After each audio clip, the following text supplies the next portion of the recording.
What's going on, everyone? Today we are at Canadian Tire Motorsports Park, their driver development track for Event 1 of Ontario Time Attack.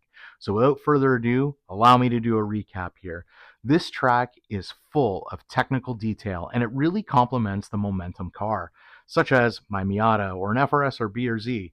So needless to say, I was super excited to get out to the track to really see what I can do in my Miata. Over the course of the winter, I added the roll bar and the OS Giken differential to the car. This limited slip differential was going to provide me a lot more grip out of the corner, specifically mid and corner exit. Before, with the previous LSD, I was finding myself lacking that momentum, that slingshot effect out of the corner that the OS Giken has now provided. I was actually faster last season with a passenger in my car because that passenger was now adding ballast. On a clockwise track, this was really helping me out because that rear right wheel was kind of lifting, not necessarily lifting off the ground, but the weight wasn't there on that wheel to provide the traction out. Now that I've added the OS Giken differential, I can honestly say that I'm getting this positive throttle out of the corner, and I really felt it on the track. It was so evident that even with less than ideal track conditions compared to my last event last season, I was still as fast as I was last year with the passenger. Last year, with ideal track temperature and track conditions, I was running an average of a 143. I was unable to best the 143 by myself. When I was by myself in the car, best I could do was 145s around this track, but with a passenger, I was consistently into the 143s. This was super frustrating because I couldn't understand why I was getting better times with the passenger until it occurred to me that when I was driving by myself, I really wasn't getting the momentum out of the corner. The car just wasn't picking up and going. However, this year, although the track conditions were less than ideal, it was raining a week up to the event, and on top of that, there really wasn't many race events happening prior to our event. It's beginning of May. It's like spring still. Weather conditions were, again, less than ideal. So, all the driver excuses aside, I was pleased to at least match my time, my best time, with much better track conditions last season this time around. The track is, again, tight and technical. And what I really love about it is how it moves basically directions all the time. Between corners and elevation changes here, it really does lend to an exciting and thrilling drive, especially in a low power car like my Miata. So, unfortunately, we weren't able to podium, and that obviously is always the goal. But we were able to get valuable seat time in, which is always a bonus, but more importantly, setup time. This will be the same track that we're running our last two events for the season at. For me, getting that setup time was invaluable. This allowed me to not only dial in my optimum suspension settings, but also to play around with tire temperature and tire pressure settings. I was able to find that optimal window that got the car running where I wanted it to be. So I have confidence when we go to this track for the last two events of this season that not only am I going to be able to have my car set up relatively quickly, but I've gotten some seat time to give me the confidence that I need going into the last two events. Without further ado, let's hop into my fastest lap. Well, editor note here. Clearly, the event and my recap video were filmed on two separate occasions. There's a critical piece of information that I need to share with you before we go on to the lap. With Ontario Time Attack, you are given two practice runs in the morning. The first practice run is not timed towards the event. It is meant for you to dial in your car and to get familiar with the track. Kind of familiarize everything, the track, the car, your settings.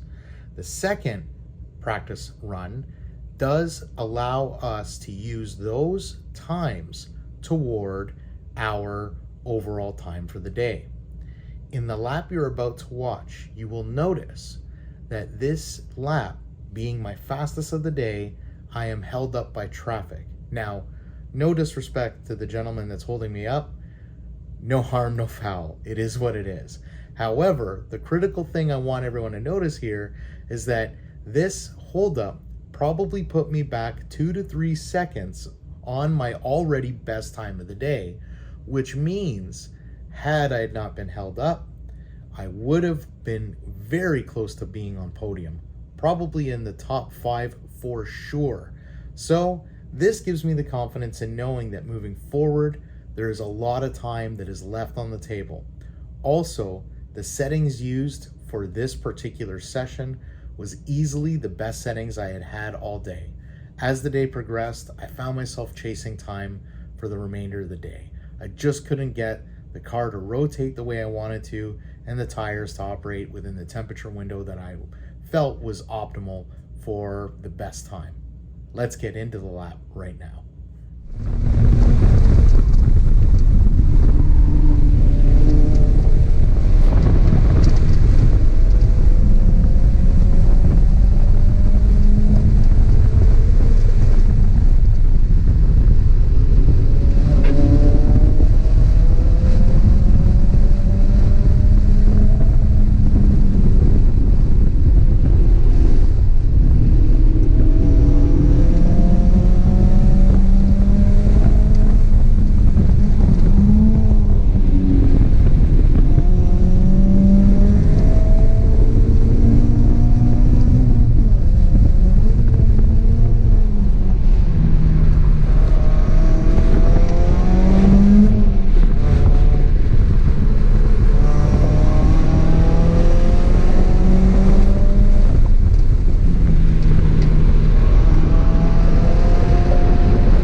Well, there you have it. It may not be the most blistering lap, but hey, we had fun. And that's all that matters.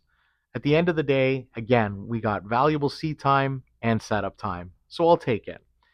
As most of you know, doing this isn't always about coming on top or being on the podium. A lot of it is about the camaraderie amongst friends and, of course, being involved in a hobby that I'm really passionate about.